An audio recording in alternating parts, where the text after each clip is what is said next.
Thank you. And now I'm not going to have a record of who actually made the, my apologies. That was the problem all along. I hadn't started the broadcast.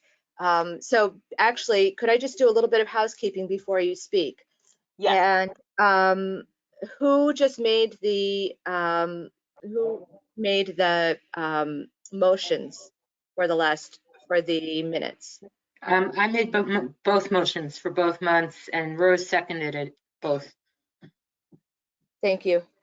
and they were approved. Great. All right. My apologies for all of that confusion.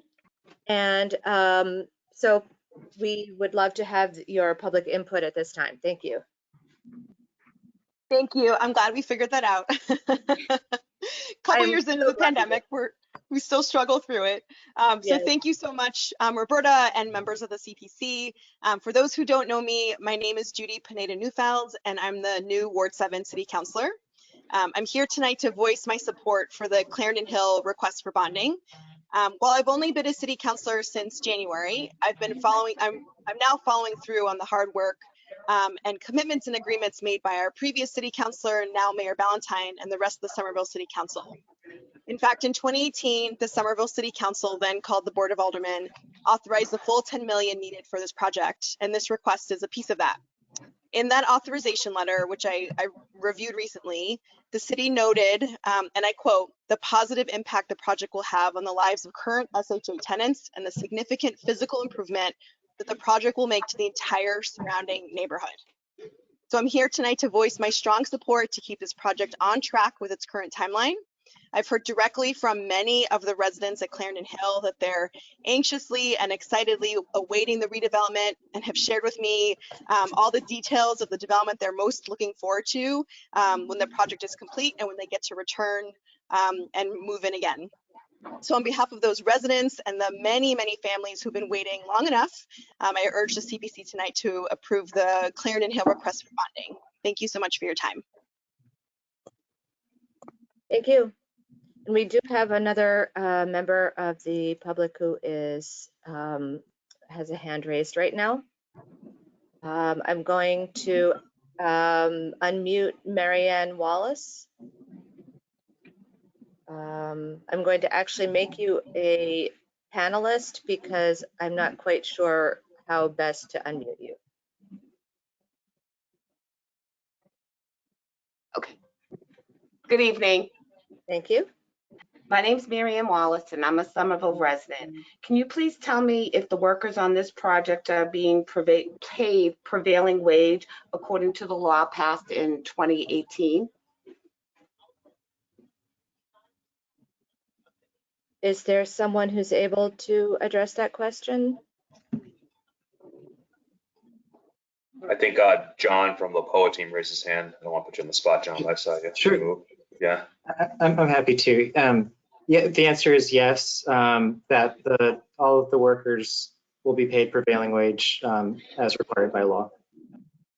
Thank you. Thank you. And I thought that I had seen another person in the public with a hand raised, but I don't see them now. So I'm going to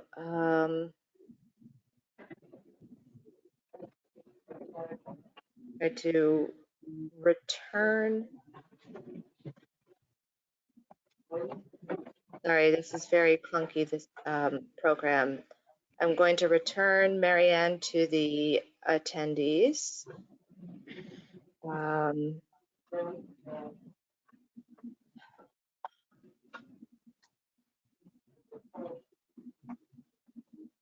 Dismiss as panelist, yes.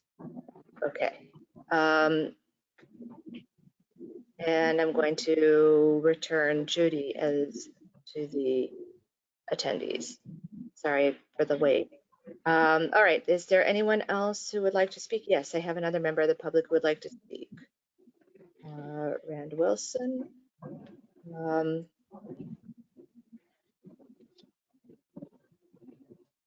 Rand, I have just unmuted you. Okay, can you hear me now? Yes, thank you. Hi, my name is Rand Wilson, live at 3 Leicester Terrace, Ward 6. not too far from Clarendon Hill. And I've been involved with this project for some time as one of the members of the Somerville Stands Together Coalition that fought very hard to make sure that the work at Clarendon Hill would be done under the laws of the Commonwealth of Massachusetts using prevailing wage labor.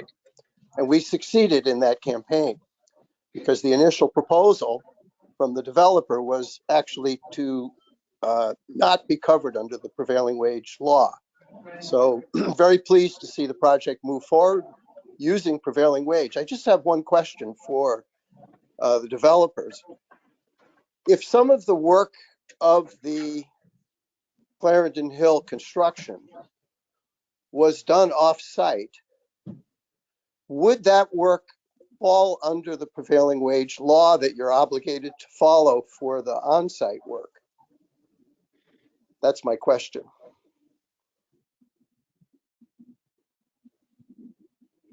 Hi, everyone. This is Corey as well from POA. Thanks, Rand. Oh, hi, Corey. Long time no see. The prevailing wage law applies to all the on-site labor. So to the extent any labor is done off-site, it does not apply to that work. Can you elaborate on that a little bit? It seems like it, kind of arbitrary that some work done on site would be covered, but off-site work might be not covered.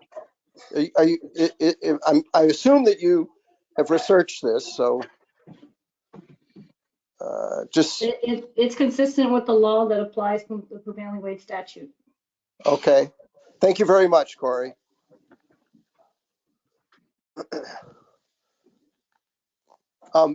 If I may, Madam Chair. Yes. I would appreciate it if the city and this committee would affirm that it is true that off-site work, for example, the building of many of the components for this project, if that's being done off-site and is not covered by the prevailing wage law, I think it's not in the spirit of what we were talking about 2 years ago. But if in fact it is covered by the prevailing wage law, that I think it should be, then I believe that,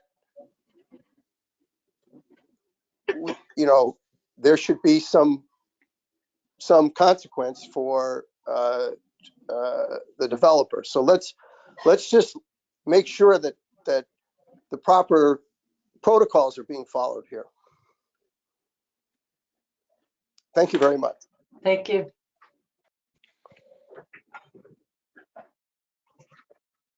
So, all right. I believe that is all of the, my apologies to Rand. I think I just dismissed him from the entire webinar when I meant to just mute him. I don't know how to use this this program this way, so I hope that he comes back if you'd like to watch the rest of the meeting. So I don't see any other hands raised in the among the public. So I think we can invite now the Affordable Housing Trust to present the project. Hi, thanks, Roberta, and thanks everyone for the opportunity of having the trust present at tonight's meeting. Reading up a script on my second monitor, so if I'm not looking directly at you, that's why. My name is Paul Goldstein. I'm a member of the City of Somerville's Housing Division and staff liaison to the Somerville Affordable Housing Trust. I'm just going to provide some brief background and context to the nature of the request, and then turn it over to the POA team for some specific project details and updates. The project was initiated by the Somerville Housing Authority in 2015 and has been in development since that time. And after years of effort, we're very excited to let everyone know that the development team is set to begin work on its proposal to rebuild the Clarendon Hill public housing development. At its March meeting, the Somerville Affordable Housing Trust passed a motion to request that the CPC authorize bonding for $4 million in support of the Clarendon Hill project. The trust is approaching the CPC for this request as the CPC authorizes the commitment of CPA funds, which will be used for debt service on the bond. The trust typically does not approach the CPC for permission to expend funds from its annual CPA community housing allocation, as the trust is the designated housing arm of the CPC. The funds used for debt service on the bond will be taken directly from the trust's annual CPA allocation and will not be available to the trust at any point for other purposes. In other words, there's no risk that the trust would default on the bond repayment because it comes out before the trust even sees it, similar to the 100 homes debt service that's currently ongoing. The trust made a similar request to the CPC in 2018 to request CPA bonding for the 100 homes initiative. The memo circulated prior to tonight's meeting outlined the steps involved, and we are proceeding in the same manner for the Clarendon Hill request. The specific request before the CPC tonight is that the bonding is approved for $4 million and that it is forwarded to the City Council for its approval. Once the Somerville City Council approves the bond issuance, the funds can be made available as soon as they are needed for the project. The exact amount of debt service on the potential bond won't be known until the city goes to market. We do anticipate it will be the same structure as the $6 million 100 homes bond, which had a 30-year amortization on it. Alan Inacio is here from the city who can talk a little more specifically about the nuances of that if anyone has any questions. If no one has any questions, I can also turn it over to Corey Meehan and John Springfield from POA to provide some project details and updates on the project.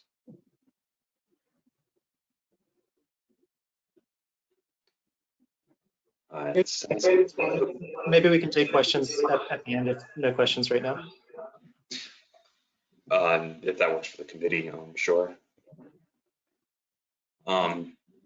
With that in mind, I think I'll turn it over to Corey and John, who I believe prepared some slides and sent them to you, Roberta. Yeah.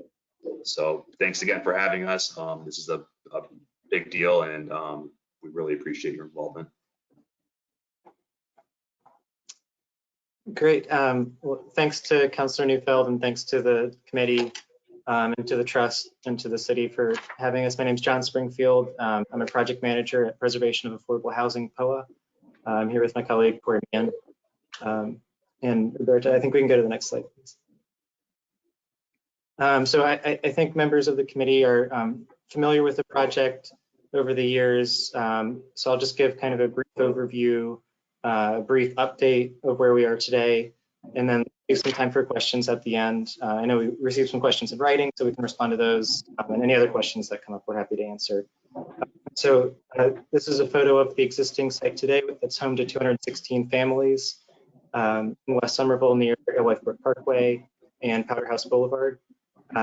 It's the development team is a partnership with Redgate, who is a market rate developer, and Somerville Community Corporation, who is obviously a local partner that does a lot of great work in Somerville, and then POA, who's a nonprofit affordable housing developer, and then of course the Somerville Housing Authority, who will remain the long-term landowner and partner throughout the process, who initiated through the RFP and selected this team in the effort to redevelop these homes and create a number of community benefits along the way. So the full redevelopment will include 591 total homes, one-to-one replacement of the existing public housing, 80 new affordable units, and then a number of market rate units that help address the housing deficit in the region.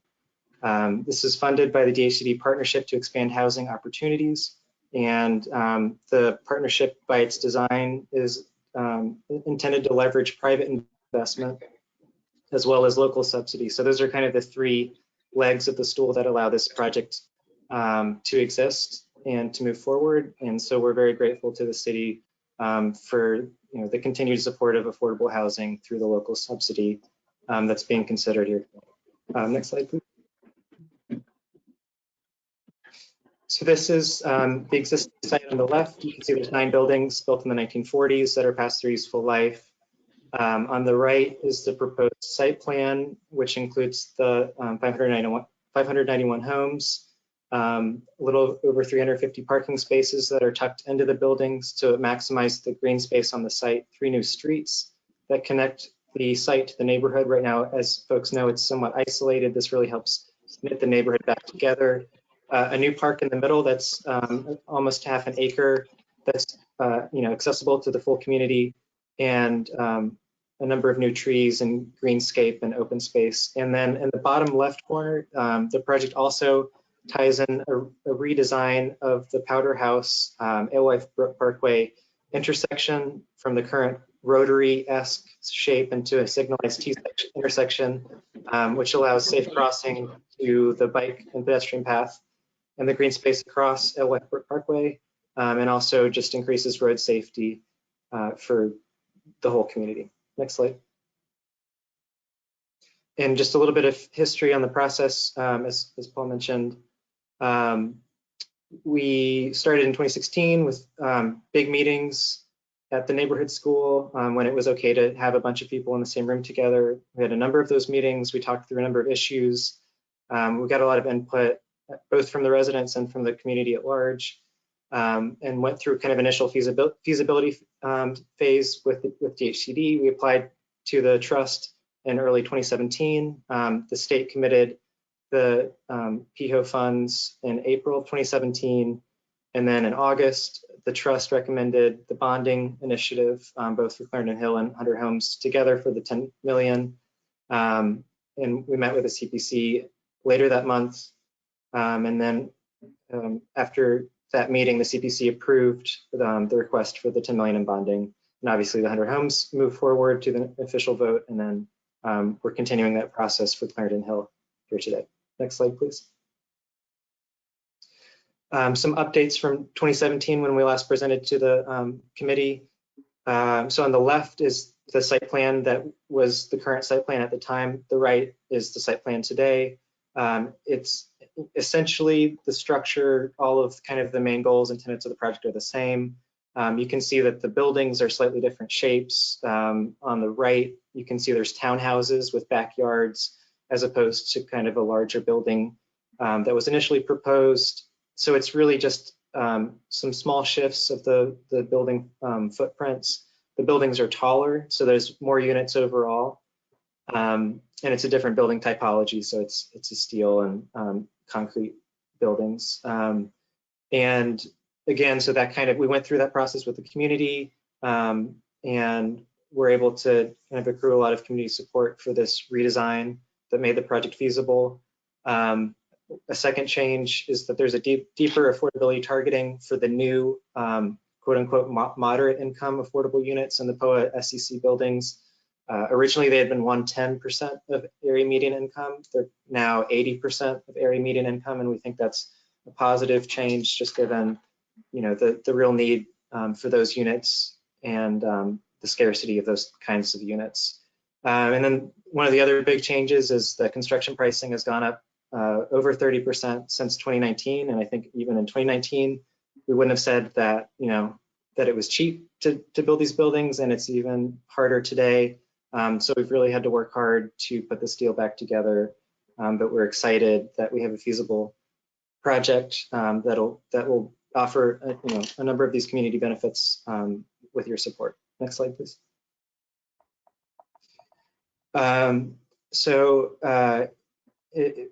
The project received a 40B comprehensive permit in 2020.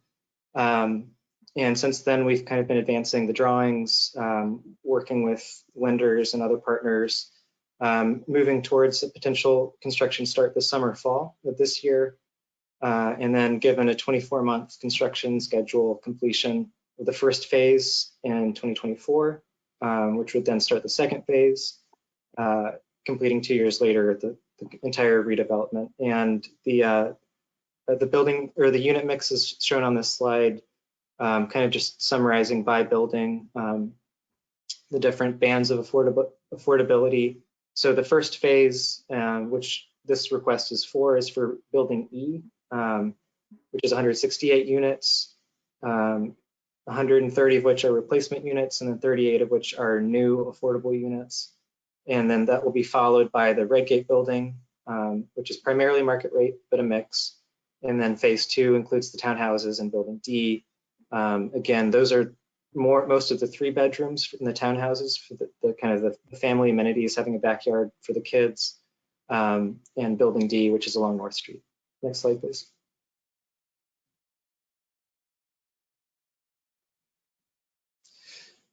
And then I think in terms of just general eligibility, it's for new construction. It's roughly $23,000 per unit for the 168 units, all of which are income restricted per the statute.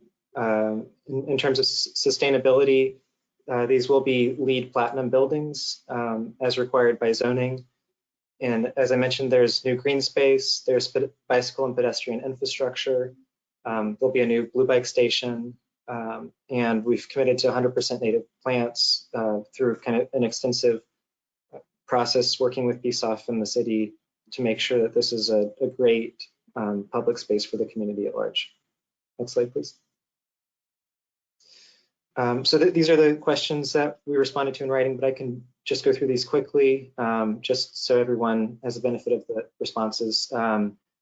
So the first question is on the low-income housing tax credit. It is a federal 4% tax credit, and DHCD allocates those tax credits. And just a little context, there's a 4% and a 9%. The 4% is less competitive.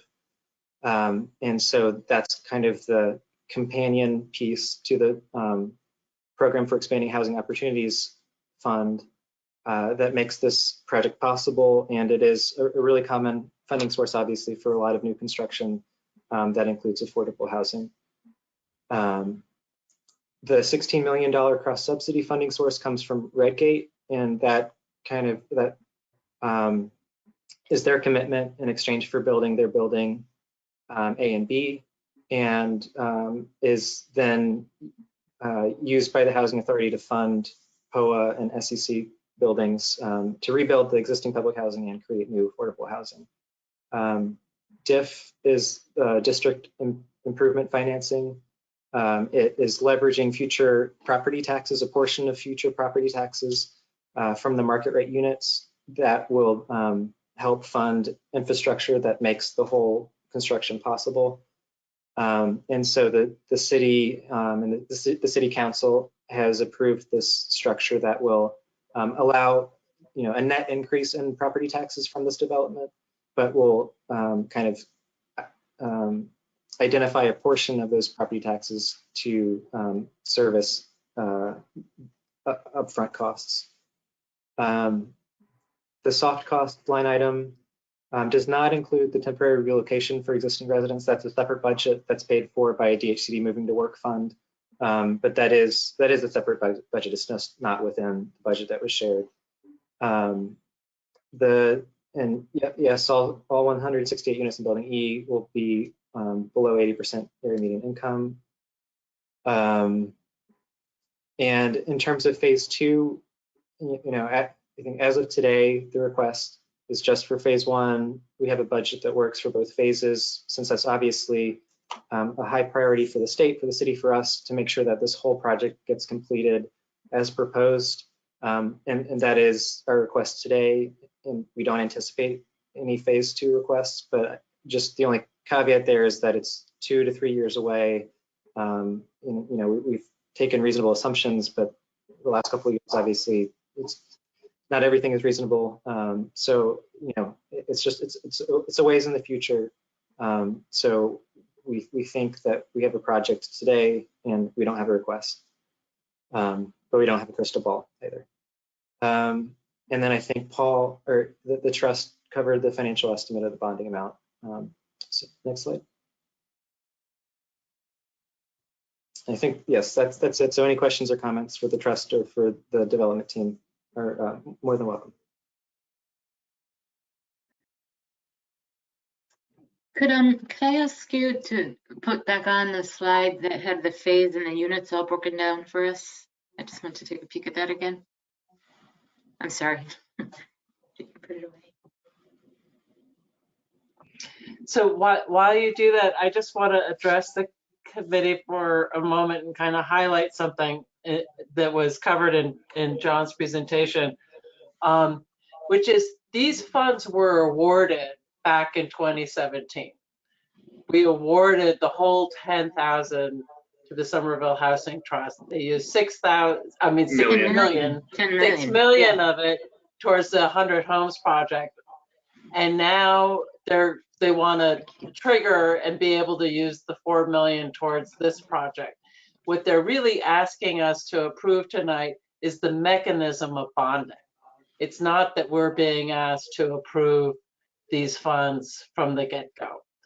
We're being asked to approve the ability to disperse these funds over time using a financial tool versus taking a huge hit out of their award where they wouldn't be able to do all the other things that they do if they had to, like, you know, shift all those monies towards this project. So there is a long history and legacy to the project. It's complicated, the number of funders and mechanisms involved and processes behind it. So I just encourage you not to feel like you're responsible for really digging into this whole thing. What you're really responsible for tonight is sending forward to City Council a recommendation of our support to bond or not, depending on how the conversation goes. So I just want to sort of highlight that as we get into the discussions. So Heather, I just wanted to say one thing to follow up. Thank you so much for saying that. I also just feel like it's important to say we are relying very much on the Affordable Housing Trust to be our partners in this and hearing very clearly your recommendation to move this project forward. And so it's great that the trust and the developer have come together for this presentation. I just wanted to let the committee members know that I can put the presentation that we've just seen into the meeting packet so that you can refer to it later. I didn't put it in the meeting packet ahead of time for this meeting, but even if you have voted to make the recommendation this evening, you may still want to be able to refer to this later. So I'll make that available for you. Great. Thank you.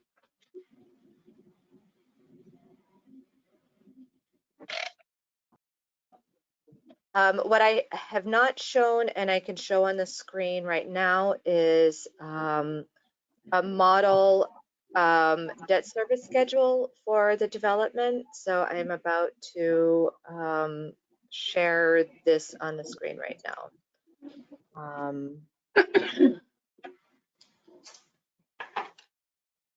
Just give me one moment to get it all set up.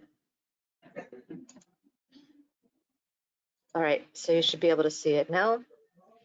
And so this is based on a conservative long-term interest rate of 4.5%, what we're showing is just a projection. Rates are subject to change based on final market conditions at the time of borrowing. But this model shows that the debt service payments would be approximately $282,730 per year for the total debt service payments. So this is already provided in your meeting packet in the question and answer document that's provided to you. So there are two versions. This first is just the projected Clarendon Hill debt service, which shows if we were to draw the bond in FY 2024, then a 25-year cycle ending in FY 2048 is what's shown on the first page. The second page adds together both the 100 Homes and the Clarendon bond estimate debt service. So for Clarendon Homes, the approximate, we didn't check to see the actual, but the approximate debt service payments are about $360,000 annually. So adding the two together, the debt service payments during the period that we'd be paying both at the same time is about $647,000 annually. And this again comes out of the allotment that the CPC already gives to the Affordable Housing Trust each year. So this would be kind of pre-obligating the debt service out of what we would otherwise fund. Okay. Exactly.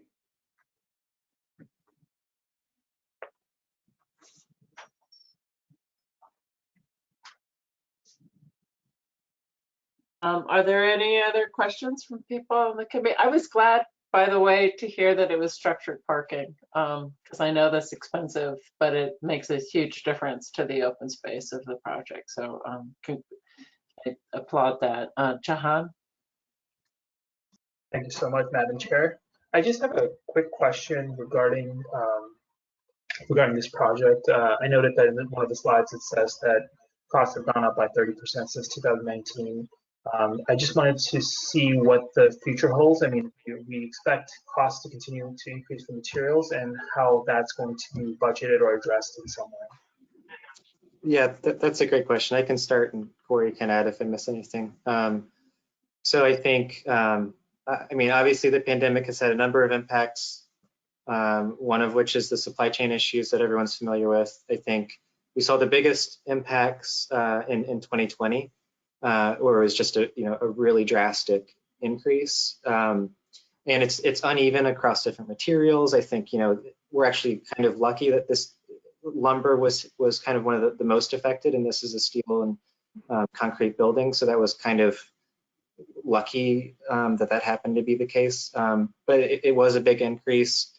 And I think, obviously no one knows what's going to happen, with the current war, the supply chain issues. What we're hearing generally is that we think the escalation is going to start to calm down. It won't be as quick, but it's still going to go up.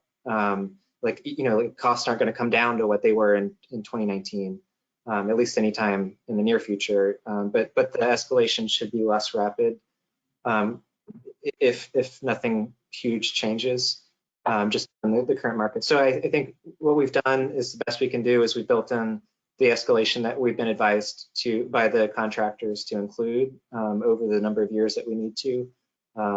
And we're assuming that making our best assumptions. Thank you for that response.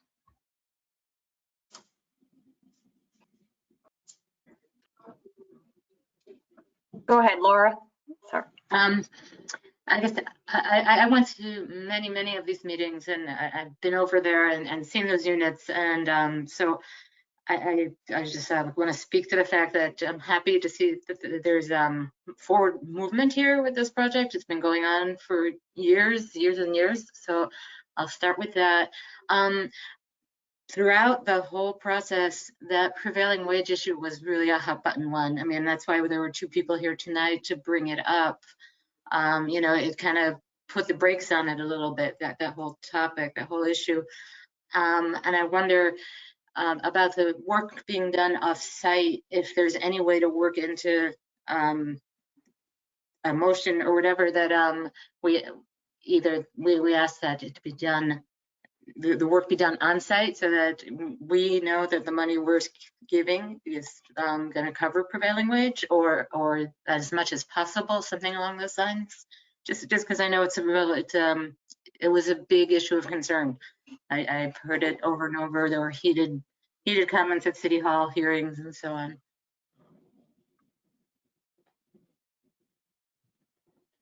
I think that the $4 million that are being committed of CPA funds are going to a specific portion of the project, which would result in them being on site. So I think that the offsite issue is not affected at all by the CPA bonding. Great, good to know. Thank you. Mike, do you want to take? That's not quite right, I don't think. Okay. I did, thank you. I don't think I've spoken yet tonight. So I'm Mike Filoni, Housing Director in the Office of Strategic Planning and Community Development. So perhaps the first thing I should do is just clarify that I think the question was getting at work conducted off-site for units that will exist and be located on-site. In other words, for modular type construction or other kinds of work that on many projects typically is done off-site. So just to confirm, I think that's what the question was regarding, and I'm glad from the perspective of one of the funding sources as Director of Housing, I sit on the Affordable Housing Trust, and it is absolutely correct that going back several years, there were, in some cases, strong opinions expressed in opposition to an original home rule petition to make the project that was needed for the project to go forward. I would say I personally, I'll certainly defer to Poe's perspective if anything from the trust perspective does not align with theirs. But my understanding from not only this project, but other projects very recently before the trust is that if there are conditions placed on a vote that really is unrelated, they are distinctly and totally unrelated to the role of the CPC at this point in the project, we run the risk of blowing the project up after 7 years of work. That is not an exaggeration insofar as this was a financial concern prior to the pandemic. The cost pressures are such that on a much smaller project for 16 units of affordable housing, about hopefully to be constructed in Somerville. Since last September, the developer has incurred $500,000 in construction cost escalation that required a return and increased request last month to the Affordable Housing Trust. They were desperate to get there at that meeting precisely because if they didn't get to a financial closing and lock their contractors' pricing in, they would just be chasing their tail and chasing their tail and chasing their tail as costs continue to increase and they don't have a locked-in number. I do not believe, from my perspective as a trust member, from my experience having been in a role analogous to POA's, that this project can sustain any further delays and have a chance at closing and getting to construction, as I think needs to happen from everything I've heard, to in fact happen. So if anything I've said in that regard overstates the concern from the development team's perspective, they can jump in, but they're absolutely legitimate issues. I think there's been a good faith effort, a very good faith effort on the part of the development team to address them. And I don't see a way to really further condition a vote without running a real risk of impeding the project going forward. So if any of that is off target at all, I welcome others to please jump in. Thanks for that, Mike.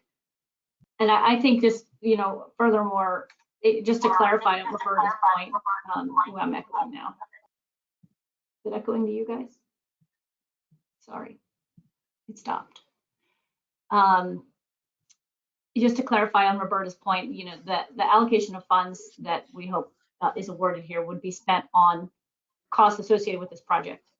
Some of those costs are for materials that may be procured offsite. And so I think layering in the requirement that you suggested, Laura, would be cumbersome and problematic. And I just wanted to clarify that I don't think you can allocate the 4 million specifically to all prevailing wage labor on site in that way. That would satisfy the previous concern.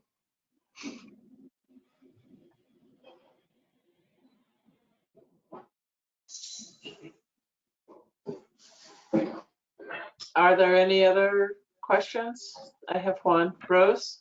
I have, it isn't a question, just a comment. I just have to say that I really applaud POA for doing this for in the face of big construction cost increases, and the fact that you made the effort to bring down the affordability levels to make even more a deeper, more units, more deeply affordable, and that you're not coming back to the city for additional funds. That sort of is what is so a typical thing for developers, is to when there are cost overruns, you go back to your funding sources, and you guys have dealt with this, been creative and nimble and dealt with this, and I think it's a great project.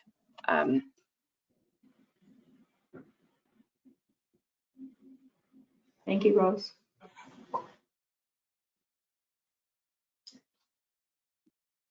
Yeah, I'm going to cancel my question because it was a little off topic from what we're actually trying to focus on with the bond approval. But any other comments or questions?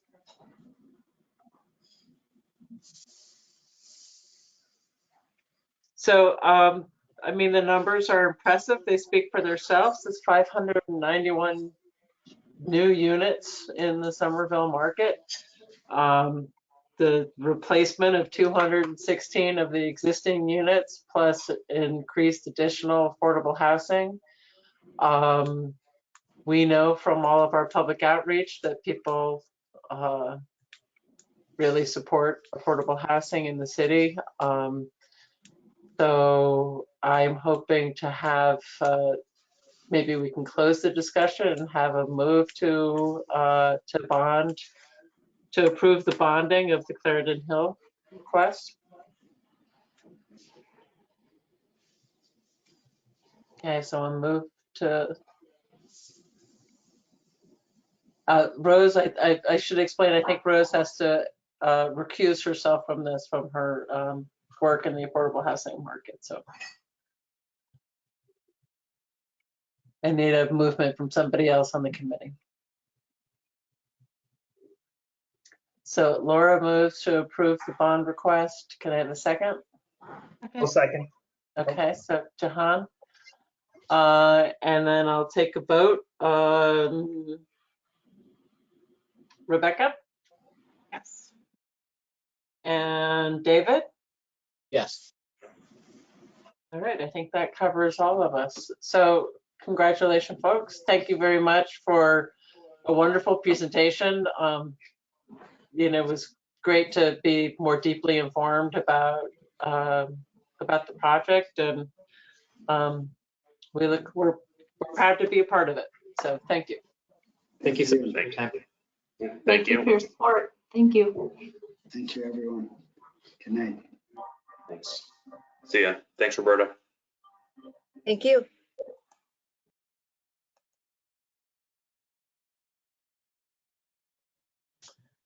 All right, so Blessings of the Bay contract extension. I see that Amber Christofferson has joined us to talk about this project. Just a little bit of background. The project was funded by the CPC in the FY18 funding round, but due to a number of complicating factors, the implementation of the project was delayed. The grant was extended by 1 year last year, but now the timeline of the actual planting has shifted so that they're asking for another year extension. And I'll invite Amber to explain more about the project. Great, thanks for the introduction. I have a baby that just started crying upstairs, but I think hopefully it's not too loud. So I'm recalling that the last time I was at the CPA committee was November of 2020. And we had a plan for what we were going to do for the meadows, and we were going to extend the contract for a year. And everyone said, "Are you sure you don't want to extend it longer, just in case?" And here we are. The good news is we've gotten through all of the large hurdles in 2021, which was going through Concom, DCR's construction access permit, and checking in on Chapter 91. All of the permitting's done. It just got a little bit delayed, and as like seasonal plantings go, the soil prep started late. Now we have to do seeding in July, which is also unusual, but something that our consultants have been working with Meadow Consultants, Larry Weiner Associates on, and we trust their judgment. And so we'll be doing seeding in July and then plug planting to supplement in like September and October. So it would just be great if we could extend it to next May, because that way we'll go through a year of plantings and we'll know what's coming up next spring, and should be pretty good to go. I would say like my hesitancy of extending it longer at the time in 2020 was that we were awarded this grant in 2018. There's been a number of complications with DCR land ownership and other items, so I appreciate the committee's patience with open space challenges regarding land ownership and all of those things. So I think that's really most of what I have to say, but I'm happy to answer specific questions, and again, appreciate flexibility on your end. Are there any questions from the committee?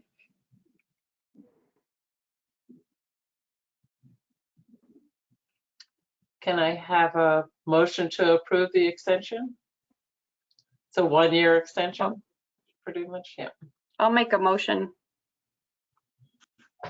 I'll second it. Okay. Jahan?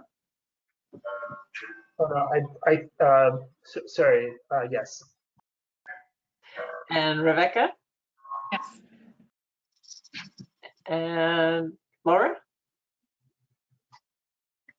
All right, with that, the motion is approved. Thank you very much, Amber, and we look forward to the meadow construction. Yeah, I appreciate it. Come down to the park, I would say August to October, to see actual plants coming up. It's exciting. Okay. All right, thank you. Thank you. Bye-bye. Bye. Thanks. All right, with that, we'll move on to the annual review, and I'll hand it over to Roberta. Great, thank you. I will share my screen and walk quickly through the presentation. I just realized that I should have, I'm not sure how I'm going to juggle having, I should have given myself a hard copy printout. I didn't think through how I'm going to juggle sharing screen with the way that this works. But I will make it work.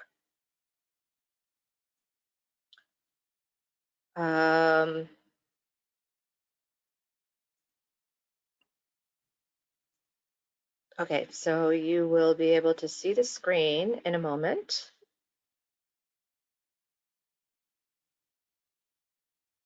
Here we go. Let's see. There we go. All right, so I'm just going to walk through quickly because I want to have as much time as possible for our discussion about the plan update. So I'm going to begin with a review of the public engagement that we undertook, which is the will be the appendix of the community preservation plan.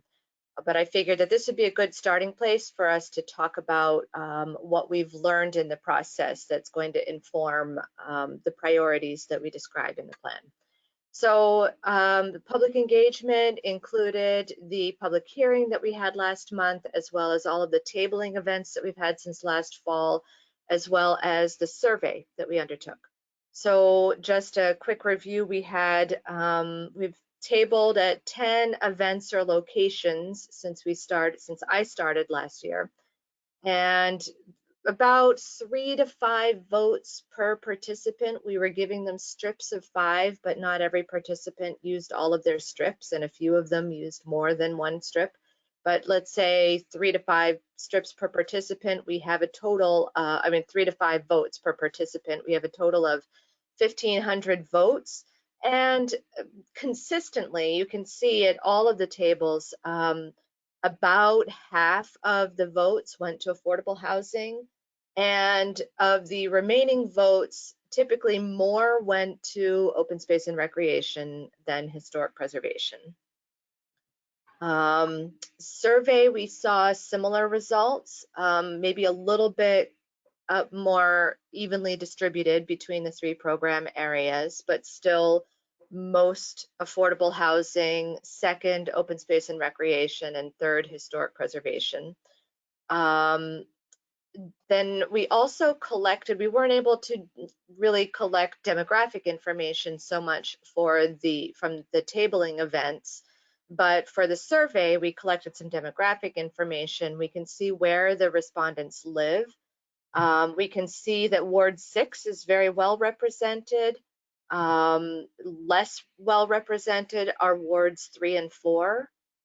There's a little strip of people who answered the survey who live outside of Somerville, and sometimes the reason why people are taking the survey who live outside of Somerville is because maybe they work in Somerville, especially people who might work for an organization that is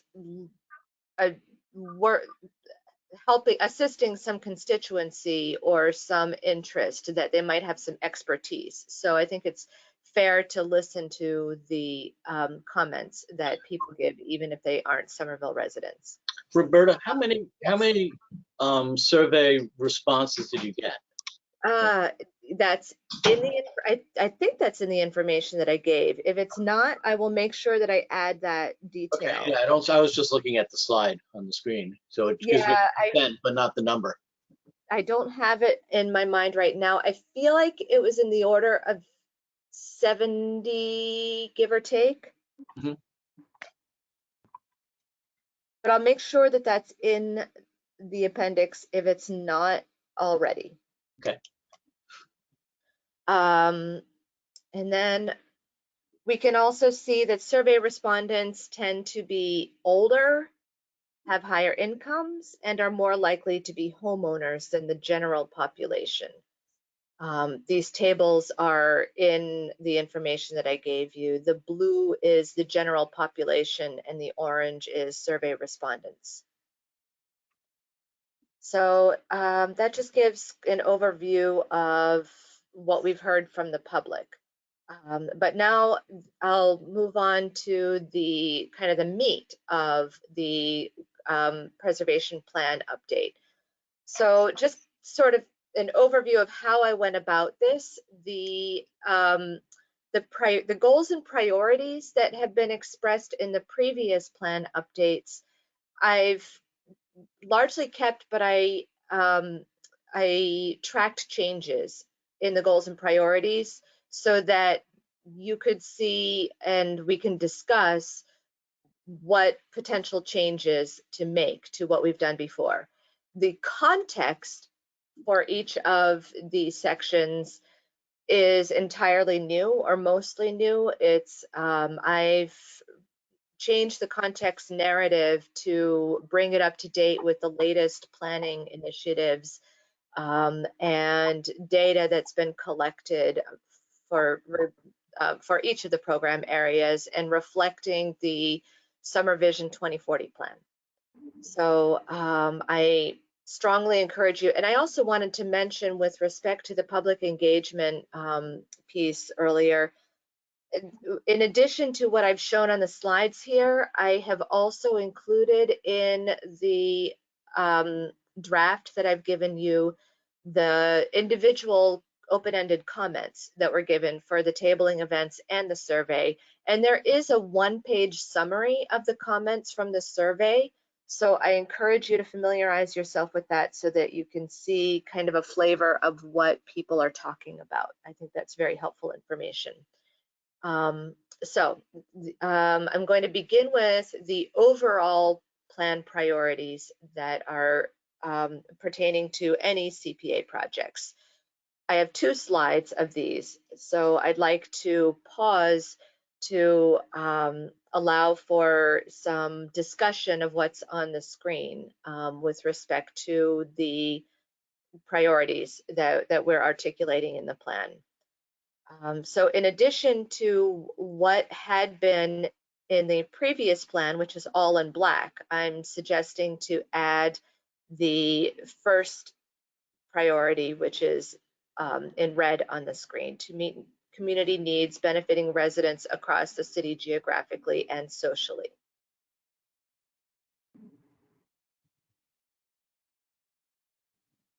Then I'll move on to the second set of priorities for the overall plan priorities. In addition to all of the previous priorities, which are in black, I'm adding the one in red to facilitate projects for which other sources of funding are not available. So any comments or suggestions about these overall plan priorities? So Roberta, just to be sure I understand this, are these then parameters that we would use when we're evaluating projects to rank or score? Yes. The evaluation criteria will ask, how well does this project align with the goals and priorities that are expressed in the community preservation plan? Is that kind of a binary thing, or do we apply points to it, or? We have a scoring scale 1 to 4. Yeah.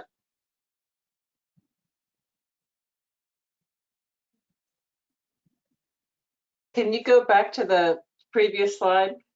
Yep. So the intent of saying geographically and socially, what's the intent behind? Geographically, meaning that projects should be spread across all of the wards. Socially should mean that people of all income levels and ethnicities, places of origin should be able to benefit from the projects, that they're not weighted toward people of one socioeconomic group. So that also means that we'll start to map them more in terms of where they are geographically, and or identifying things that are in areas where we don't typically award stuff. I mean, how do we get at geographic diversity? I think that that will come through. We can try to expand, as we'll talk about later, expand the pool of applicants to ensure that there are applicants from throughout the city, and we can articulate this priority to the city when they're looking at potential projects to encourage the city improving city-owned properties, to ensure that we're not only improving the properties on one side of the city, but looking at potential projects throughout the city. We have mapped in the past, in fact, I had prepared during the same time that we had the survey running, and you can still see this, what is it, summer voice page, which has a map of CPA projects. And I can get that map also to be potentially on our web page. I think that'd be great in the future. Yeah. I wonder also, I like the, that was really, that your explanation, Roberta, was really helpful. And I'm just wondering if that's, and I like having this, the very first bullet here be something that is broad. But I worry that maybe it is a little maybe we want to add a little more specificity, just so it is, you know, and by saying meet community needs, sort of specifically what we're, you know, in the areas, in there's sort of to put some specificity, or so, you know, we could say that housing, open space, historic preservation, and maybe just go into sort of say what you said in your explanation, Roberta, give more detail to that. Mhm.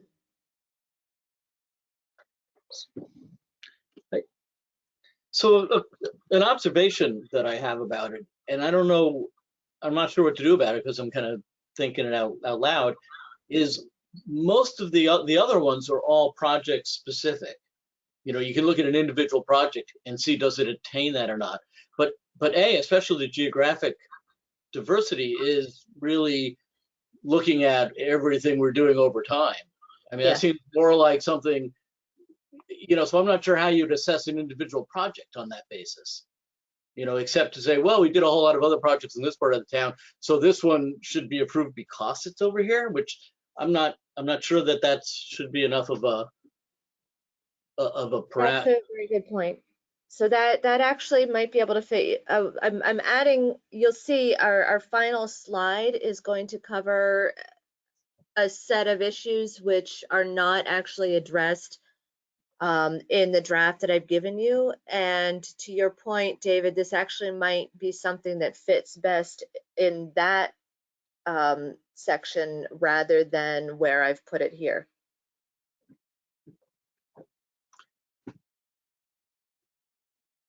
But that, I don't know that that applies to the socially part of it, but you might be able to capture that in one of the B through G ones, you know, that we're looking for the, you know, so we're looking for the social benefit being equitable of any project, you know, any individual project, maybe, but maybe not. Yeah. That's great. What might be a good idea would be to go through all of the sections, and then we could come back and just take another quick look at this first one to see whether there's more that we want, like whether that changes how we want to address the first priorities. That's a good suggestion. Before we do that, I was just going to say it could also almost become a part of the description leading into the bullet points, like incorporated into the subtitle or something. Yeah. Okay. So moving on to the next slide. I added a new section that's not in the original community preservation plan, which is allowable projects. The purpose for this 2-page section is to provide some context for what is the legal basis for CPA eligibility criteria. And that, of course, comes from Chapter 44B, the CPA legislation, as well as from the state's anti-aid amendment. And that drives a lot of the conditions that we have to place on CPA projects. And so it would also be appropriate in this section to address other advice or things that we want potential applicants to know, that if their projects kind of are on the edge or don't exactly align with CPA criteria. So an example that I've already provided in the material that I gave you today is encouraging applicants to apply for arts funding to supplement CPA to expand the scope of what a CPA project can fund. And another idea that came in my mind today that I haven't even had time to try to work into the draft is, in some cases, it would be nice to have more interpretive signage. That's a popular ask for CPA funding, which is not actually really an eligible CPA activity, interpretive signage. But interpretive signage is something that would be great to incorporate into CPA projects. And we could prepare in advance or invite either the Historical Commission or PSUF or some other entity to prepare in advance what would be on their wish list of interpretive signage that we might be able to incorporate into projects as they come along, so that we can be prepared to take advantage of opportunities to use CPA funding. So wanted to just take a moment to see if there are any other thoughts or ideas for things that we might want to suggest to help people kind of see how to incorporate CPA funding into projects that are not quite on the center.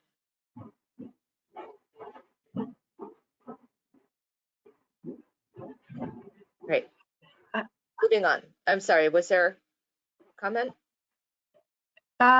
It's not, I feel a little bit torn about this because I think on one hand, it's really helpful to give people, I'm very supportive of trying to get to increase our pool of applicants and to get the word out there. And but I get a little bit worried about sort of more, I feel like maybe we've got more flexibility around this if we're not defining it here, if it's, and Roberta, I sort of think that this probably puts the burden more on you, because what would end up happening is that people would just call you, if we're saying, come see if your project is eligible for CPC funds, instead of them going in to sort of see if they fit into one of these boxes. It would be that they're calling you to talk with you about it. But I just, I don't know if that makes sense. I don't know if it does more harm or good to come up with a list of things like that. And I really don't know. I'm sort of struggling with it, but something just to think about. Okay. I appreciate the point, because I think that sometimes when people see a list, they think if they go down the list and hit all those bullet points, that then they've got the perfect application or something. And it's not so much that we want this formulaic thing where all of these things are always addressed or there. So I maybe to get at the part of trying to be useful, maybe even just a paragraph saying something about that it's possible to aggregate grants, or I don't know, something to just kind of spark the idea that, oh, you should also go looking elsewhere to that. I mean, part of the thing that I've seen CPA be really effective at for open space projects is that it becomes this vote of confidence that then allows them to leverage other grants, and it sort of opens up the grant power for some of these smaller organizations. So I think sort of something sort of getting at that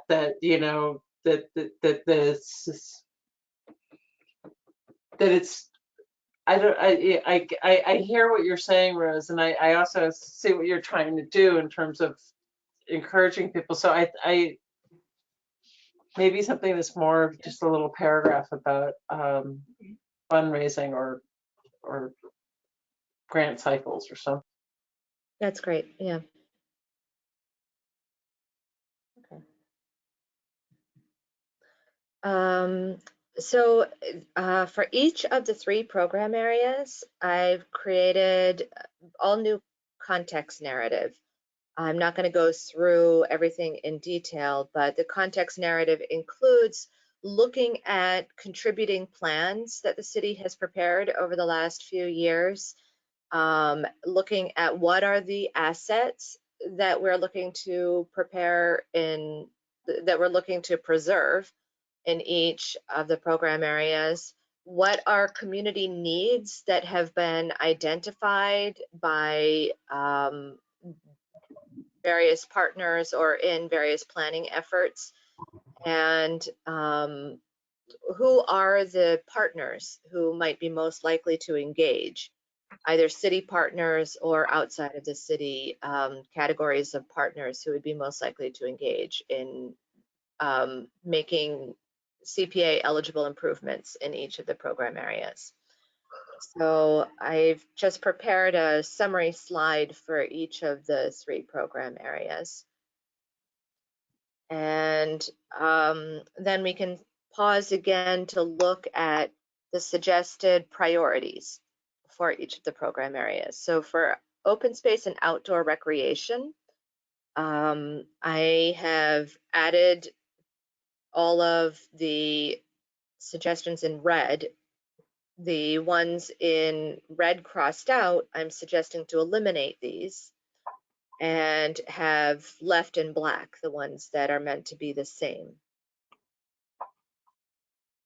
So I would invite your comments and discussion about those suggestions.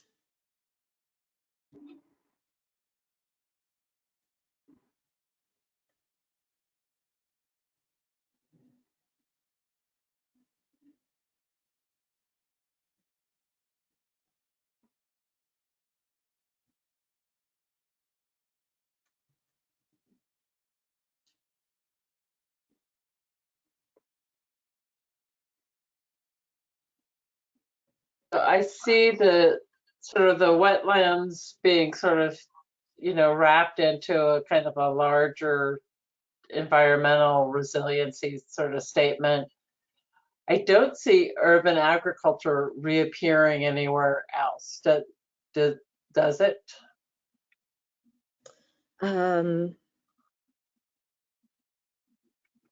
So not specifically. It does say to invest in racially, economically, and age diverse neighborhoods, providing a range of opportunities that reflects demand for participation in outdoor recreation.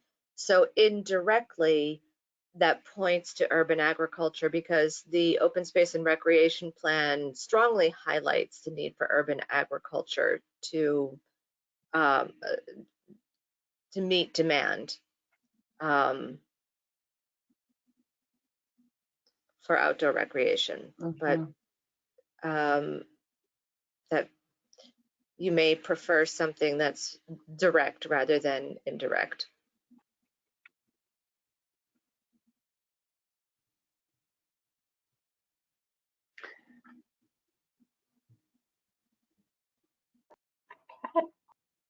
I have a question. I don't know what that term age diverse means. So looking at recreation facilities that serve the needs of people of all ages. So seniors, adults, children, older children, younger children. Yeah, I think that in the context of that bullet 5, I think there like racially and economically makes sense just in terms of neighborhoods. But aged, I don't know that we have neighborhoods that are split up by age, that are more heavily older adults or younger adults. I think in the open space and recreation plan, it's sort of talking about creating multi-generational spaces. So open spaces that allow activity, you know, simultaneously by different age groups. But I hear what you're saying, Rose, that like the way it's written, it sounds like, you know, talking about the neighborhood as opposed to the open space. So I think And I was going to make a similar comment that I think to me, I would maybe work on we're not looking for an age diverse neighborhood. We're looking for age diverse open space and outdoor recreation opportunities. Yeah. You know, and so I think with that clarification, you know, it's you know, otherwise Yeah, Yeah. because I was struck with, but because I like this the item generally, but I was also stuck on the neighborhood use of the phrase neighborhoods or word neighborhoods in that context. So maybe we do initiatives and have it be, so is it racially hyphen economically hyphen and age diverse? Like, is the idea it's racially diverse, economically diverse, and age diverse initiatives? I thought it was racially economic diverse neighborhoods, and then age diverse would go with the outcome. But as Rebecca was saying, like we're talking about like creating green space that's accessible to little kids at the same time it's accessible to older kids, at the same time it's accessible to Oh yeah, elders, for right? participation in outdoor multi-generational recreation or something. Yeah, yeah. I think I have the gist of what you'd like to say, so I'll wordsmith that a bit better to separate it out exactly the way you're describing. Can I just sort of jump ahead for a moment? So tonight we're going through these items because in our next meeting we're going to be allocating funds. Is that right? Sort of, or we're going to be approving the final draft. Can you Yeah, well, lay that out? yes. So the idea is that for our next meeting, we'll be, excuse me, approving the final plan for this year. And at the next meeting, we're going to be looking at the financial section of the plan, which I have not prepared for you yet. So we'll look at the financial section, the projection of the amount of funds available. And then I will have a complete draft of the plan with everything put together. And we can make any last wordsmithing suggestions that you would like in that draft. I'll prepare the plan update by, I will be on vacation this week, so the end of next week. So by, I think, is it Monday the 9th? Yeah, Monday the 9th, I will have a draft completed with the edits that you're giving me this evening, so that you can send me any comments that you have on that or on the application packet, which I've also put into your meeting packet for tonight, which we talked about a couple of months ago, which we will not talk about tonight. But you can review that, and if you have any written comments on any of that, please send it to me by May 13th. So that I can incorporate your final written comments into the final version. So we can still have an opportunity to wordsmith, and if on our May meeting you want to approve the final plan pending a few more edits, that's fine. But that's the goal, is that we'd like to have this plan ready to release with the application packet next meeting. Yeah, so it's a sort of a larger document that has, sort of these statements of goals and then the whole financial thing. And what Roberta's doing is she's trying to parse that out into bits so that she can kind of complete it in chunks in time for our kind of final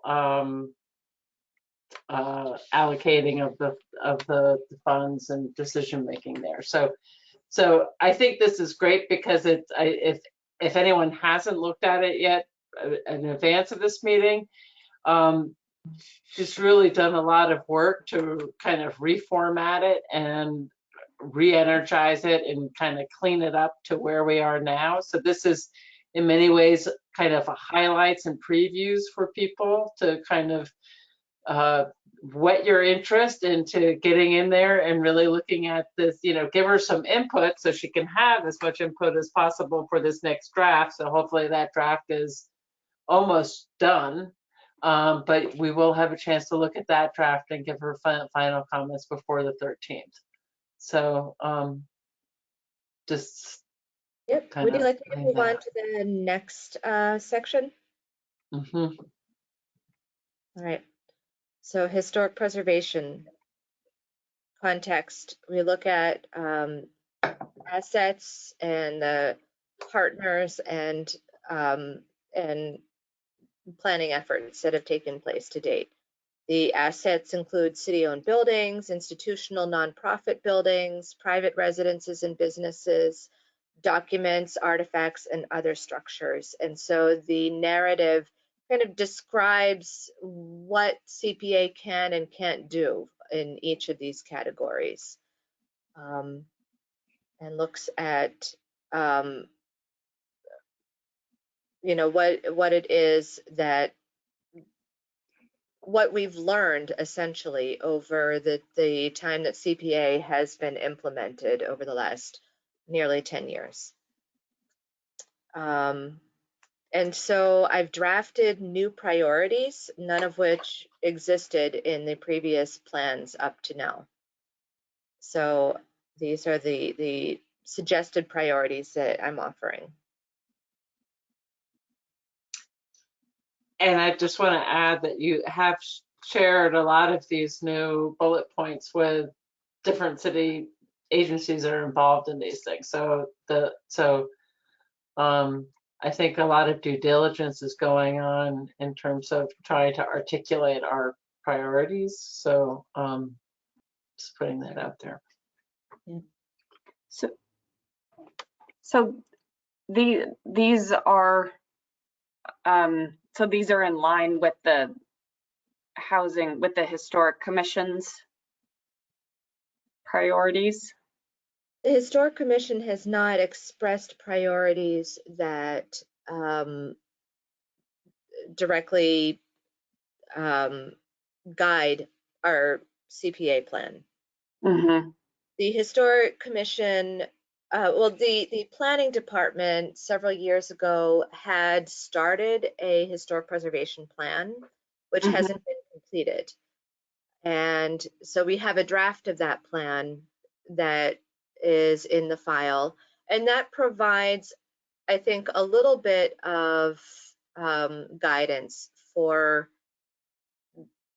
the CPA plan. But I think that these priorities, I think, are more drawn from the experience that the committee has had so far in the types of projects that have been brought to the committee and the community needs that those projects have been addressing as well. So essentially what we heard in the public hearing last month, as well as comments that have come from various tabling events and surveys that we've had. Mm-hmm.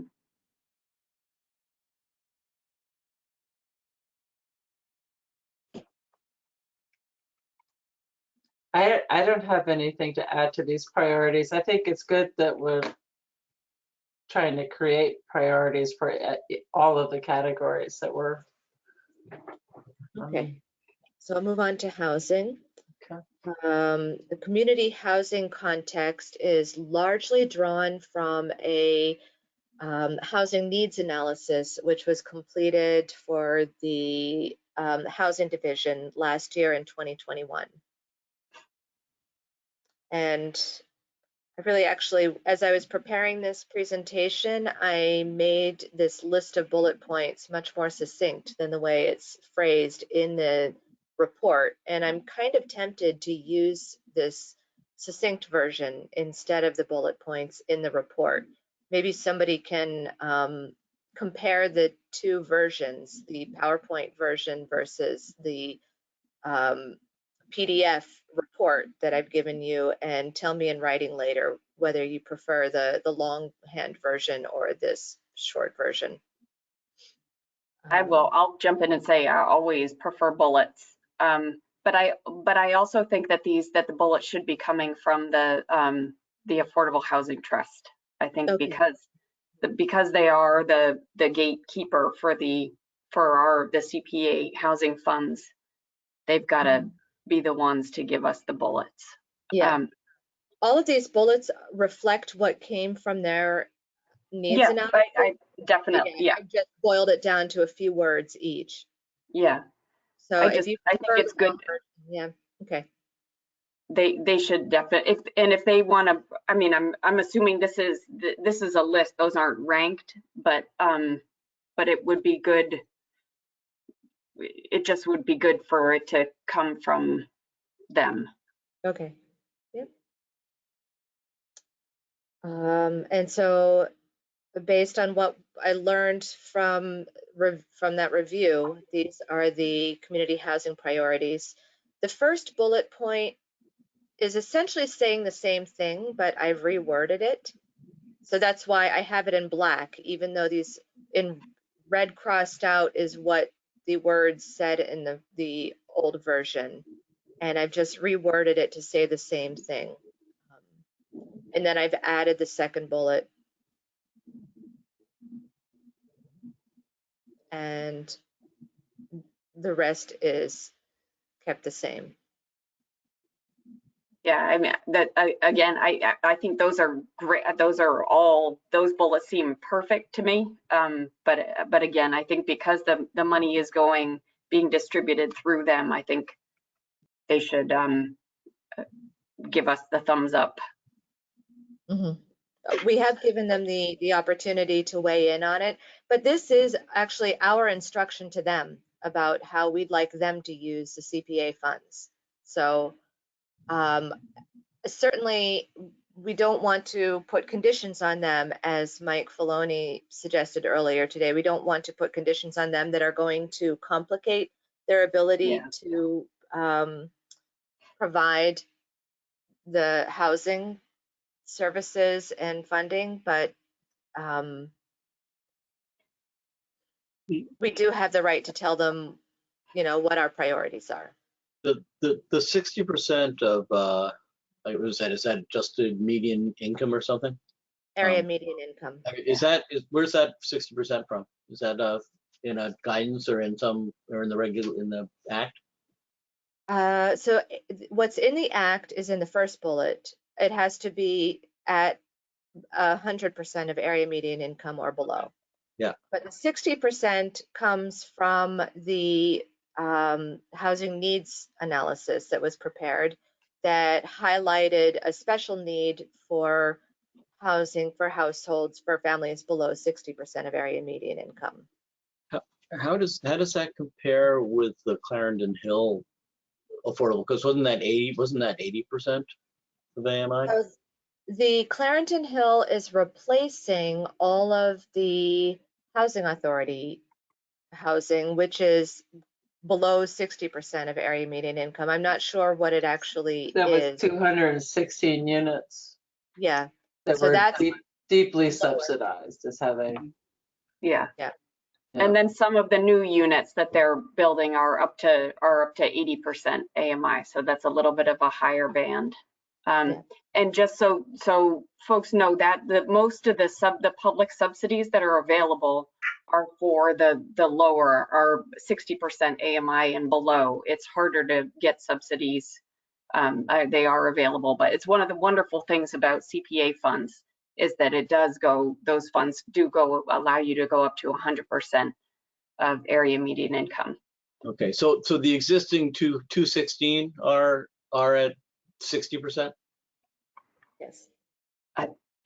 They're below, right? They're below. They're below 60. Below? Okay. Because those are the deepest subsidized units. I'm just want to make sure that we're not making a priority which conflicts with this giant funding recommendation we just made. So this is, I feel pretty strongly that this is, I mean, I absolutely get it that the CPA funds are, that CPA funds that they have guidelines and that those, and so we know what the CPA funds can be used for, but I think, but I didn't think that we had the authority to set priorities for, I mean, I know that we do for historic and for open space, but I think we've given that authority by allocating the funds to the the Somerville Affordable Housing Trust, I think we've said we're trusting you to prioritize the housing goals, how the CPC funds are spent. And I'm worried about setting them up like what came up tonight about, you know, that question, which is a really good question about about prevailing wage. But I worry about there being kind of conflicting governing bodies that make it difficult for developers to figure out who they're answering to. Just a couple ways that I would respond to your concern is, first, these priorities are not conditions. So we're saying that if you're ranking projects that meet these criteria are more important than projects that don't meet these criteria, but that's not to say that you couldn't give funding to a project that doesn't meet these criteria because you find it to be justified for other reasons. And secondly, these priorities that are in black that are in the previous versions of our plan are the Housing Trust has adopted the priorities that we gave them in the past as part of their guiding documents. So they're most likely to update their guiding documents to align with the priorities that we articulate to them. So, but that being said, I would absolutely take feedback from them if they had any concern about what we're asking for. Yeah, I just feel worried about setting. I don't know that we as a body are equipped to figure out to set these priorities, other than saying these are because I don't know that we have the in-depth knowledge that the trust has. I mean, they're the ones that are. But it's not new. Like, this is not the first time that they've gotten priorities from the CPA. So this is an update to kind of an established line of communications. Yeah. Well, it's not the first time it's gone on this way. So like they get, it sounds like it's been a little iterative in the past. Like we're trying to kind of, yeah, we would like to codify our values in our annual document, you know? And I get what you're saying about not wanting to be at sort of cross purposes. So isn't there a way that we can state our values and not be at cross purposes? I think I think so. I just don't know how to state our I don't know how to state our I thought that we were looking to, that our values were stated by the Affordable Housing Trust and that we were providing the funds to support their priorities within the guidelines of the CPC funding mechanism. But I think it's a different thing for us to be coming out with, you know, if we're saying, if the CPC is saying we're prioritizing funding for housing to prevent homelessness, and the trust is saying that's not our priority. We're prioritizing, you know, senior housing. That we don't want that to happen. We want to be in lockstep. And I would hope that hope and expect that their goals, that their mission and their goals and their priorities are set by studies that they're doing. Anyway, so not to. I hear what you're saying, but I think that I don't think that we want to have a line that just sort of says, see, the Somerville Affordable Trust annual document. 100%. Yeah, You know? no, I want them to give us, I just want it to come from them. I want them to be the, our city. These points here did come from them, right? They've just been. The points that are on this page, the context page, come from them. And then based on these points, I've slightly updated the points that are in the, on this page. The first bullet point is essentially saying that we prioritize housing creation versus housing programs. But that's not to say that we don't allow housing programs. We actually encourage housing programs. And among housing programs, we've expressed a preference for homelessness prevention. But to your point, Rose, that may not be what the Housing Trust is prioritizing. But the second thing that I wanted to point out is that the Housing Trust is just beginning to initiate a new strategic plan, which is they're going to be going through a process of discerning what their priorities are going to be. And they'll be looking at our priorities, but really they'll be looking at many other sources of input as well. So we'll have the benefit of that strategic plan next year to be able to update the priorities to match the strategic plan. But this year, we don't have the benefit of that. So we could do something, if you preferred, like what we had in the previous community preservation plans under the housing section, not the housing, the historic preservation section. It just said that we're in the process of preparing a plan and the priorities will align with that plan when it's completed, is what it used to say. So we could update the housing to state something like that if all of you felt more comfortable with using the Housing Trust's priorities instead of articulating our own.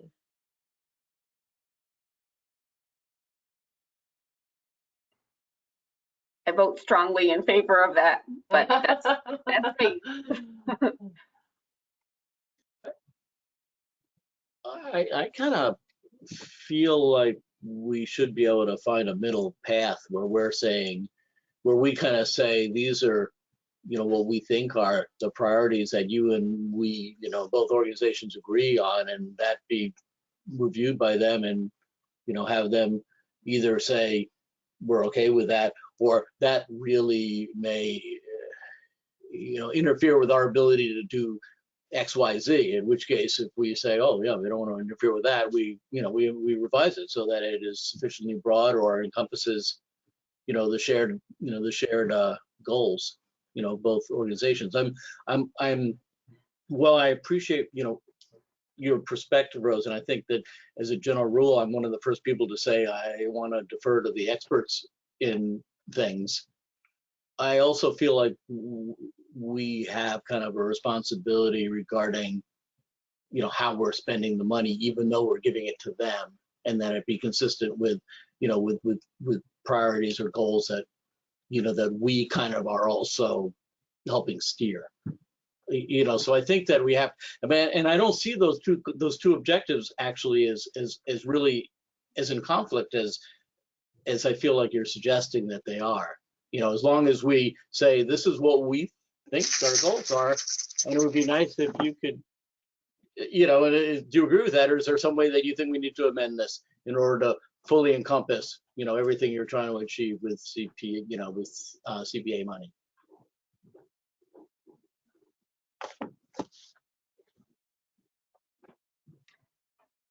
Yeah, I feel like we could go on. I feel pretty strongly that this is, I don't actually, and coming from a housing, I have had my entire career in affordable housing development, and I couldn't tell you I couldn't sit here with this group and say what the right priorities are, if this is the list of correct priorities for the city of Somerville.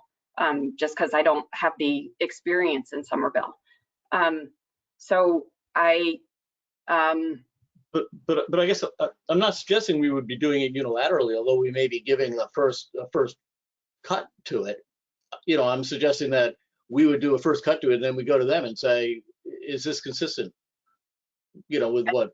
I think that's fine, as long as we're willing to change this and not, and to make sure that that our priorities are their priorities. Perhaps it's possible to just make a statement in this section that these priorities will be updated as the strategic plan is completed, so that we can ensure that our priorities align with what they've found the needs to be. I think that makes sense. Mm-hmm. I think so too. Okay, I'll draft something, and you'll have a chance to review what I've drafted, as I said, before we finalize the plan. That's great. Thank you, everybody, for sticking. I'm sorry to go on so long about it. That's why we have diversity on the committee. Yes. Yeah, it's important. So I've included this slide just to give an overview of like how we've been spending dividing the funds now. I'd suggest that we wait until next month, when we actually have the numbers of what the estimated amounts will be next month, but we'll be thinking about how to divide between each of the program areas. What we've been doing the last few years is 50% of the CPA funds going to the Community Housing Reserve, 20% to the Open Space and Recreation Reserve, 15% to the Historic Resources Reserve, 10% to the Undesignated and Flexible Reserve. And so we'll be reviewing those percentages and voting on how the committee wants to distribute those next meeting. But finally, what I wanted to bring up this evening was looking at potential action goals for the CPC and myself, the CPA staff overall. This is not in the draft that I've given you to review, but this was just an idea that came up in discussion with Heather after I had already completed the draft that I sent you this week. So just looking at what we've accomplished over the last year since I've started, actually almost a year since I've started, gathering from my talking with each of you at the beginning and looking at what needed to be done. We've been working on these things, increasing public awareness of CPA, completing the filing of preservation restrictions in progress, and launching the small grant program. We've been updating and improving all the documents and reporting, such as the web page, the application packet, and the community preservation plan, and working on helping applicants and grantees to better navigate CPA and City of Somerville procedures.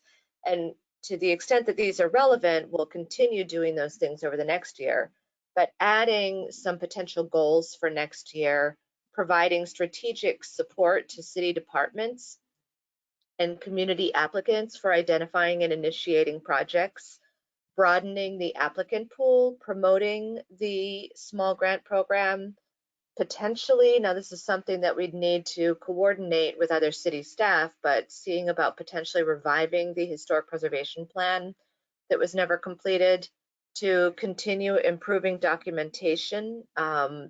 We, for example, have never yet prepared a rules and regulations document, so that's something that we might look at.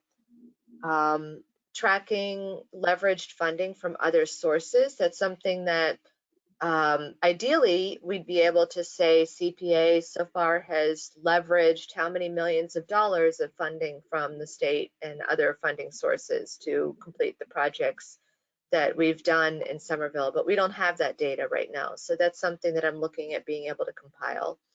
And reviewing procedures for committee appointments before filling terms that will be expiring this year.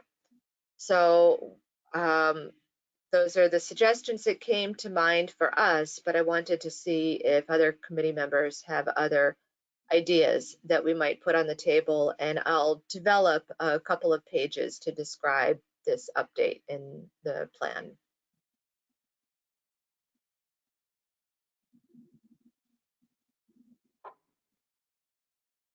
I think it looks like a busy year. It's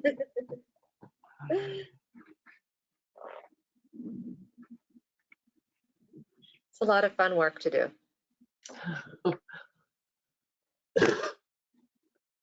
So, is there anything that we want to go back to before I close this discussion? I would just second what Heather was saying. This is ambitious, these action goals for next year. And maybe where you have broadened applicant pool, maybe expand that a little to include action steps about reaching out, you know, more broadly to like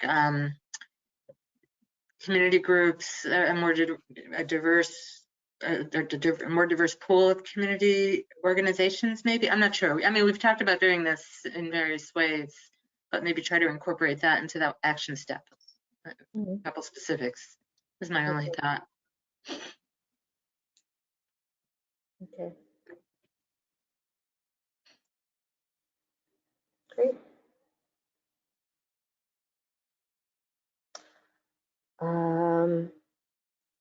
Turning off the sharing. That concludes my presentation for this evening. So thank you all for your input. And I look forward to getting any additional feedback that you want to share with me so that we can have this completed. So you'll let us all know once the once Yeah. it's up there and ready for the next round of review, and then we'll all get comments back to you before the 13th, and we'll be in good shape then towards wrapping up the annual plan. Yes. So I'll create Or this part May of the annual plan. Yeah. Yeah, I'll create on May 9th a new folder that has the components that I'm inviting you to give me feedback on. And you'll have Monday through Friday to review those and send me any written comments. Okay. That's great. Thank you. This is a huge amount of work that you did that went into this, and it shows. Thanks. So you want to move on to other business on the agenda, Heather? Yes, please. Okay. So a few updates. First of all, Groundworks Somerville has invited us to have a table at a seedling event that they're hosting at South Street Farm on Saturday, May 7th. This will be a great opportunity to get a look at a project that CPA funded several years ago. Unfortunately, I can't be there this time. So I wanted to see whether there are other committee members who would like to volunteer to take charge of that event. We could do something more casual than our usual setup. I think if committee members could be there at all, I would like to let the organizers know that. So maybe we don't have to be there the whole time or bring all of the supplies, but it'd be great if we could do the whole thing. So I just wanted to see whether there are committee members who would help us to be in attendance there. I would love to. I will be out of town. Me too, fortunately. Roberta, say the date once more. Saturday, May 7th. What time? Now you've asked me the difficult question that I'm going to have to look up an email very quickly to remind myself. Bear with me.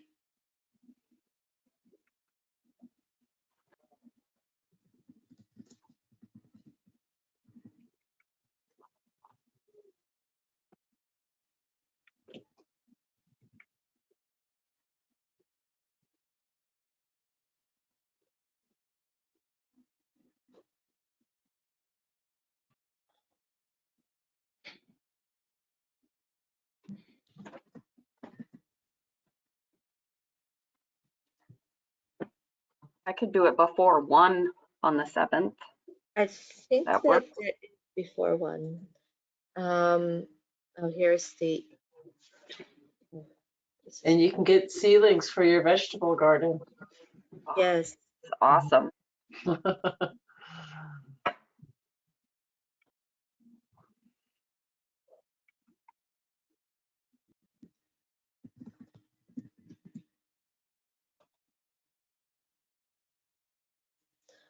All right. Sorry, I didn't have that prepared. The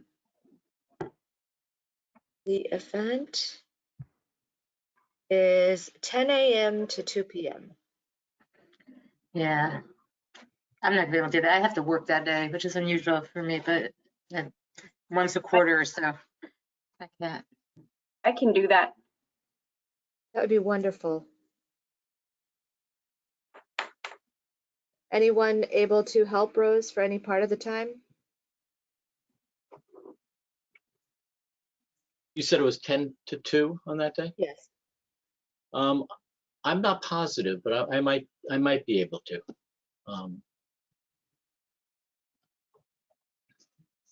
Okay.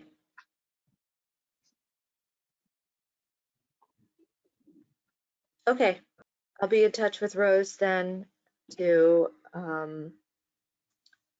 coordinate materials, and I'll give you a reminder, David, to check your calendar. Yeah. And Yeah, shoot a inquiry to Tatiana and Alan, because That's true. they're both pretty good at these tabling events.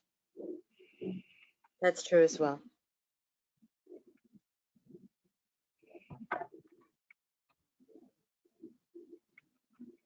All right. So the next thing that I wanted to mention is just to update everyone, I've just sent the first batch of fully executed preservation restrictions to the state for approval, which is the last step before they're filed at the registry. I keep giving you these small updates because every single time I get this far, it feels like an accomplishment. They're so complicated. After we get the first batch of them done, it won't feel like such a hurdle every time we do it, but we're an inch closer. So that's a win. The Historic Preservation Commission is scheduled to approve the LHD small grant program at their meeting on May 17. So if all goes well, we will be ready to launch the program immediately after that. All of the materials are ready to go, and we're working on a strategy to promote the program so that hopefully May 18 will be ready to launch the program. And finally, we just kicked off with a consultant who's preparing the building assessment for the Magoon House. They're going to be working with the homeowner to identify what's required to preserve the house, focusing on the exterior envelope, which is the part that would be eligible for any public investment. So that's what we have to update all of you on. And I don't think I have anything else for other business. Anyone else? No, but that's all. That's all great. I mean, many of those things are projects that have been out in the ether for a long time, and now they're being carried over the finish line. So, thank you so much. Thank you all. And so that brings us to the end. On the next meeting is Wednesday, May 25th at 6:30 p.m. All right. Does anyone want to make a motion to close the meeting? I will. And second? I'll second. All right. Rebecca? Yes. David? Yes. Jahan? Yes. All right, with that, it's 8:46 and meeting is adjourned, and we will meet again on May 25th. Thank you all. Okay, Thanks. thank you. Thanks, everybody. Bye all. Good night.